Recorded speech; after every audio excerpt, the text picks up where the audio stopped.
Assalamualaikum warahmatullahi wabarakatuh. Saya Windy Desi Aryani dengan NPM 1817051039. Saya berasal dari kelas B.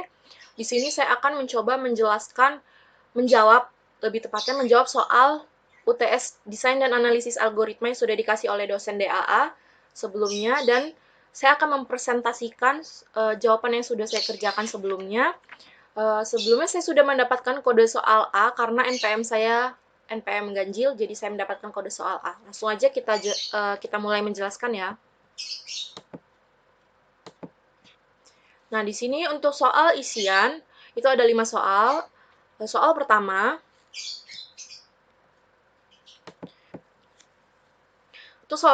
urutkan fungsi berikut dari kompleksitas terkecil sampai terbesar. N log N, N faktorial, akar N, dan N pangkat 3. Di sini kita disuruh ngurutin dari kompleksitas terkecil sampai terbesar. Nah, jawaban saya itu terkecilnya akar N, terus N log N, terus N pangkat 3, dan N faktorial. Kenapa saya jawab seperti itu? Karena saya berdasarkan urutan spektrum kompleksitas algoritma, waktu algoritma. Jadi, di mana yang urutan spektrum itu dari big O 1 kurang dari big O log N, kurang dari big O N, kurang dari big O N log N, kurang dari big O N kuadrat, kurang dari big O N pangkat 3, kurang dari big O 2 pangkat N, dan kurang dari big O N faktorial. Dimana berarti yang terkecil kan ini dulu, akar N dulu. Dimana kan kalau misalkan kita akar 1, berarti hasilnya 1. Nah, berarti yang terkecil adalah akar N, terus urutan selanjutnya mulai yang terbesar itu N log N, terus N pangkat 3, dan yang paling besar itu sendiri N faktorial. Itu jawaban saya. Nomor 2, berapa kompleksitas dari in A sama dengan 0, I sama dengan N? While I lebih besar dari 0, A ditambah sama dengan I dibagi sama dengan 2. Nah, di sini saya menjawabnya kompleksitas dari ini tuh big O log N. Kenapa big O log N?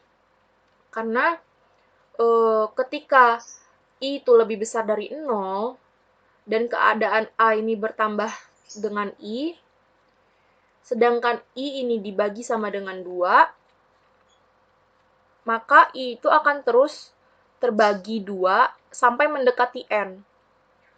Jadi menurut saya, kompleksitas waktunya itu ya big O log N.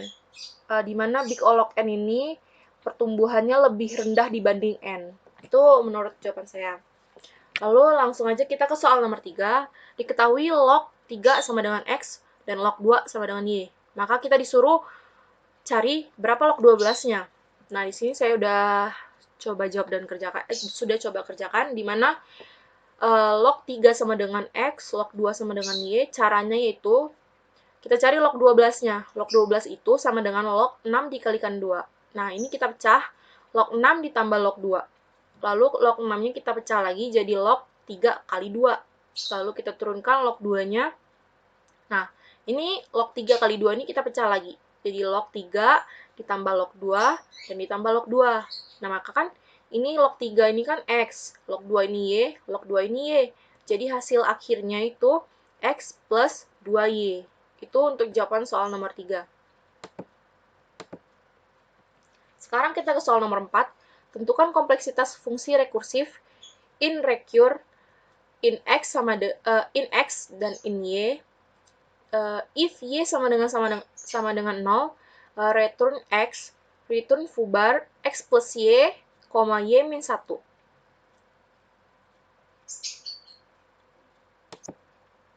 Di sini jawaban saya yaitu big O N pangkat M. Oke, langsung aja kita ke soal nomor 5. Soal nomor 5 ini lanjutan dari soal nomor 4. Yang ditanya itu berapa output dari recur 3,4. Berarti kan di sini kita disuruh merubah X-nya itu adalah 3 dan Y-nya itu adalah 4. Nah, kita mulai dari 3,4 terlebih dahulu. Jadi kita disuruh nambahin X plus Y. Jadi kan 3 ditambah 4, itu kan 7. Terus Y min 1. Nah, Y-nya tadi 4 dikurang 1 berarti 3. Berarti sesudah 3,4 ada 7,3. Lalu kita disuruh ngulang lagi, X plus Y. Jadi 7 ditambah 7 ditambah 3. 7 ditambah 3. Nih kan, X-nya kan 3. Nah, terus hasilnya 10. Y min 1, tadi kan sudah 3. Terus Y min 1, berarti 3 dikurang 1, berarti 2. Berarti ada sesudah 3,4 itu ada 7,3, setelah 7,3 itu ada 10,2. Begitu seterusnya sampai kita mendapatkan Y min 1-nya ini 0. Nah, di mana Y min 1-nya ini 0, itu ada di output X plus Y-nya 13 dan Y min 1-nya 0. Jadi jawabannya output dari recure 3,4 itu adalah 13. Begitu menurut penjelasan saya. Nah, selanjutnya kita akan masuk ke soal esai. Di sini soal esai juga ada 5 soal. Nomor 1 itu ada anaknya 2. Langsung aja kita jelasin soal nomor 1. Buktikan dengan induksi matematika untuk yang A, 1 ditambah 3 tambah 5 tambah 7 tambah 9 tambah titik tambah 2n min 1 sama dengan n kuadrat untuk n bilangan bulat positif. Nah, lanjut lagi, kita coba kerjakan dengan induksi matematika. N sama dengan 1, untuk N sama dengan 1, itu tetap ini soalnya 1 ditambah 3 tambah 5 tambah 7 tambah 9 ditambah titik tambah, yang kita rubah itu N-nya kita rubah menjadi 1, jadi 2 kali 1 min 1 sama dengan N kuadrat, jadi 1 kuadrat. 2 kali 1 sama dengan 2, dikurang 1 berarti 1. Terus 1 kuadrat itu 1 dikali 1 berarti 1. Nah, maka hasilnya ruas kiri dan kanan hasilnya sama, berarti terbukti. Lalu untuk N sama dengan K, ini tetap 1 ditambah 3 tambah 5 tambah 7 ditambah 9 ditambah titik ditambah 2K min 1 sama dengan K kuadrat. Yang kita rubah adalah N-nya kita rubah menjadi K. Hasilnya terbukti. Lanjut kita ke N sama dengan K plus 1, di mana 1 ditambah 3 tambah 5 tambah 7 tambah 9 tambah titik tambah 2K min 1, 2K min 1 ditambah, ini 2K min 1 ini yang sebelumnya, lalu ditambah 2K plus 1 min 1 sama dengan K plus 1 kuadrat. Langsung aja kita coba kerjakan untuk yang ruas kiri terlebih dahulu. Di mana 2K min 1 ini hasilnya tadi adalah K kuadrat. Ini yang berdasarkan N sama dengan K. Lalu ditambah 2K plus 1 min 1 sama dengan K kuadrat ditambah 2 dikali K sama dengan 2K, 2 dikali 1 sama dengan 2. Lalu dikurang min 1. Sama dengan K kuadrat, 2K, 2 dikurang 1 adalah 1. Jadi K kuadrat ditambah 2K plus 1. Itu untuk ruas kiri. Lalu kita pindah ke ruas kanan, K plus 1 kuadrat. Ini K plus 1 kuadrat sama dengan, kita kalikan, K kali 2 sama dengan K kuadrat, lalu 2K, dan 1 kali 1 sama dengan 1. Maka hasilnya K kuadrat plus 2K plus 1. Di mana ruas kanan dan ruas kiri ini hasilnya sama, berarti dia terbukti. Itu untuk soal A. Lalu selanjutnya kita ke soal B, di mana soalnya itu 5 pangkat N min 1 habis dibagi 4 untuk N bilangan bulat positif.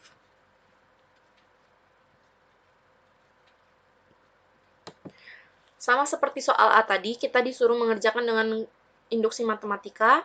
Jadi, kita langsung aja coba jelasin. Di sini untuk N sama dengan 1, berarti pangkat N-nya kan kita rubah jadi angka 1. 5 pangkat 1 dikurang 1. 5 kali 1 sama dengan 5. Dikurangin 1. Hasilnya itu 4. 4 habis dibagi 4. Lalu kita ke N sama dengan K. Pangkat N-nya kita rubah jadi K. 5 pangkat K min 1. Itu udah otomatis terbukti bahwa dia habis kebagi 4. Terus selanjutnya N sama dengan K plus 1, kita rubah Di sini N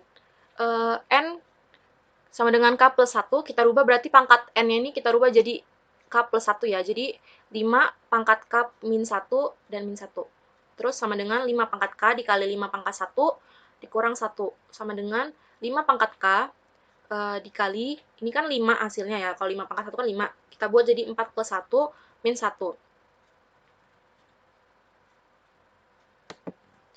Lalu sama dengan 4 dikali 5 pangkat K, terus ditambah 5 pangkat K dikurang 1.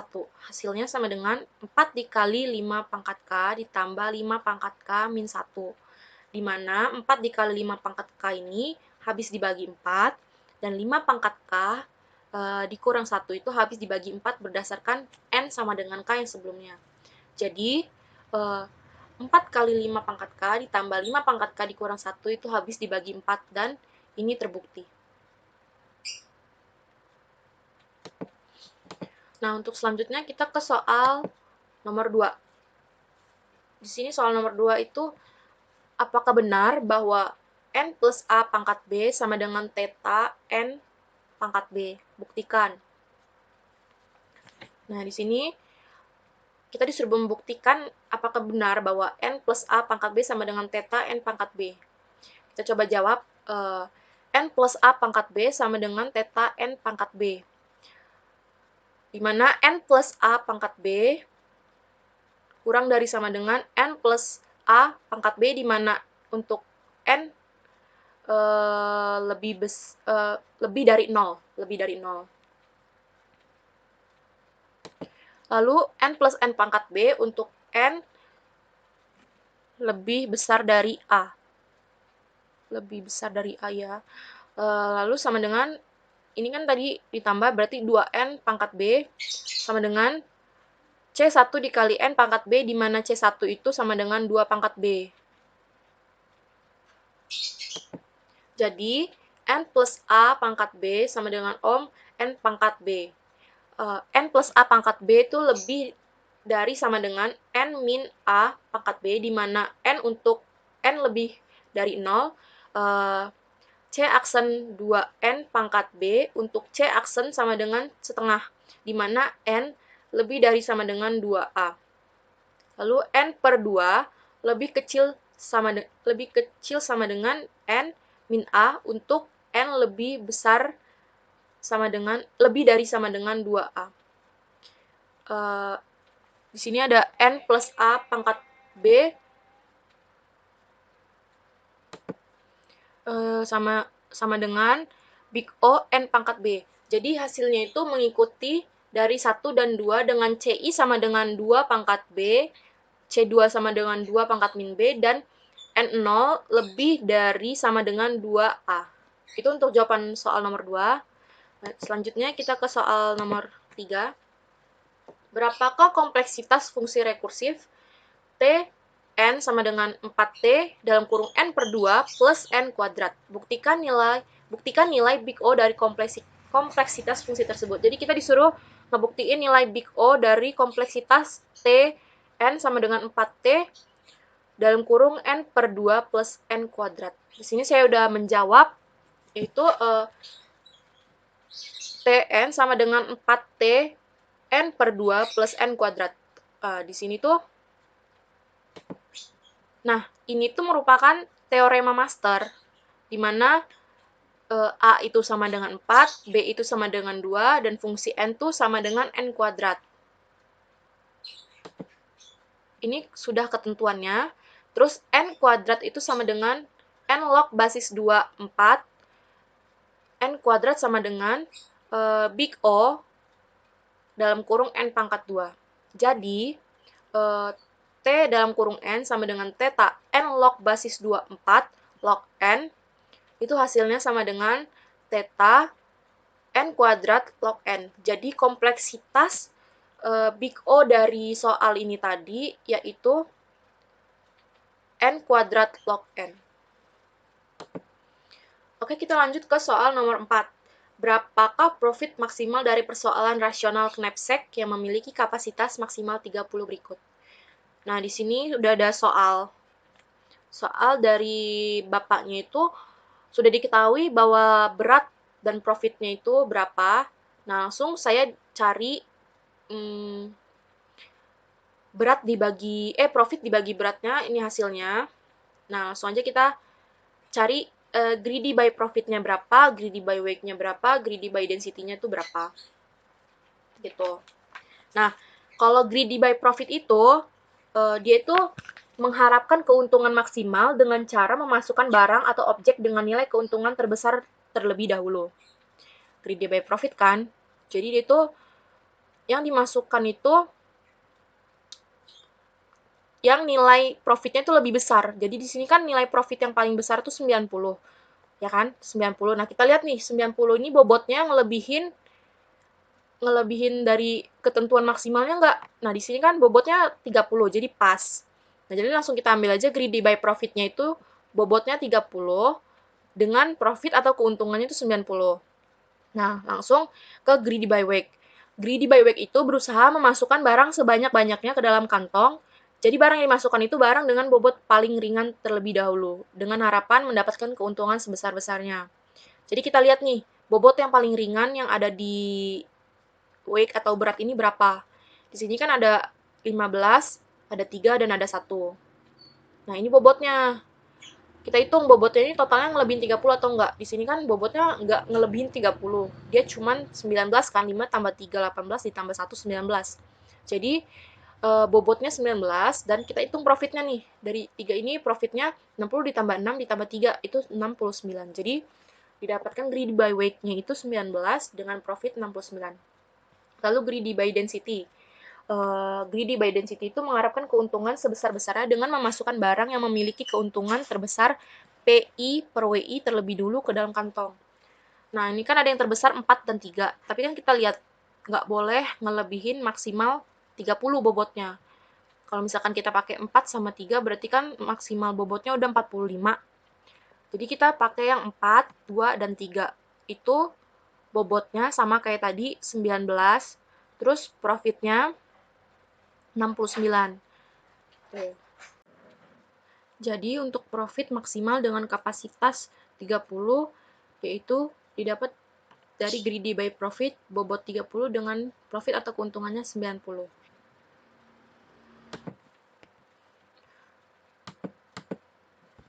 Lalu nomor 5, dengan menggunakan algoritma Kruskal, tentukan MST dari graf di bawah ini. Ini grafnya. Terus untuk pertama kita buat tabel terlebih dahulu yang isinya langkah, sisi, sama bobot. Di sini ada 8 langkah, di mana ada sisinya itu H, G, terus GF, FC, CI, CD, CB, BA, dan DE. Nah, itu kita buat pisah-pisah aja kayak ini. Di langkah pertama itu ada H, G, itu bobotnya 1. Terus langkah kedua itu ada G ke F. Jadi dari langkah pertama kita tambahin G ke F. Jadi ada H, G, F. HG bobotnya 1, GF bobotnya 2. Terus langkah ketiga ada F ke C. Jadi dari F kita tambahin C, jadi HG bobotnya 1, GF 2, FC 4. Terus langkah keempat itu ada CI. HG 1, GF 2, FC 4 ditambah sama I, jadi CI bobotnya 2. Terus langkah kelima itu CD. Jadi ada HG 1, GF 2, FC 4, CI 2 ditambah dengan CD 7. Terus di langkah ke-6 ada CB.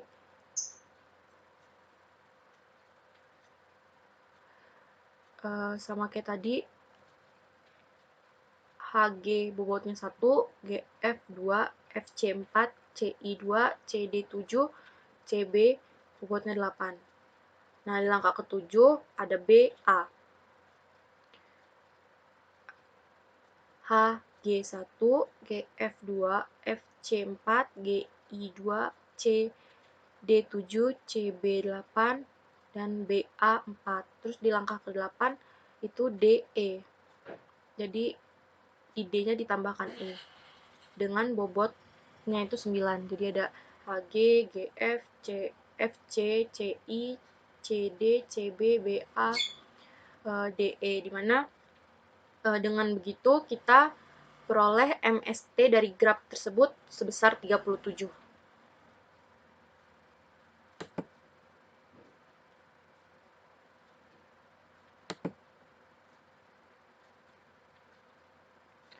Tadi didapat dari bobot masing-masing di sini, semuanya ditambah dan menghasilkan 37. Jadi MST yang diperoleh dari graf yang sudah kita gambar tadi itu sebesar 37. Nah, sekian presentasi dari saya. Maaf bila ada salah-salah kata. Saya akhiri. Wassalamualaikum warahmatullahi wabarakatuh.